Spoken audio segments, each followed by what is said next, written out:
एकदन्तम् चतुर्हस्तम् पाशमङ्कुशधारिणम् रदम् च वरदम् हस्तैर्बिभ्राणम् मूषकध्वजम् रक्तम् लम्बोदरम् शूर्पकर्णकम् रक्तवाससम् रक्तगन्धानुलिप्ताङ्गम् रक्तपुष्पैः सुपूजितम् भक्तानुकम्पिनम् देवम् जगत्कारणमच्युतम्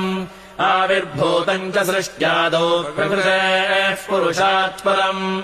एवम् ध्यायति यो नित्यम् स योगी योगिनाम् वरः नमो व्रातपतये नमो गणपतये नमः प्रमथपतये नमस्तेऽस्तु लम्बोदरायैकदन्ताय विघ्ननाशिने शिवसुताय श्रीवरदमूर्तये नमः एतदथर्वशीर्षयोऽधीते स ब्रह्म भूयाय कल्पते स सर्वविघ्नैर्न बाध्यते स सर्वतः सुखमेधते स पञ्चमहापापात् प्रमुच्यते सायमधीयानो दिवसकृतम् पापम् नाशयति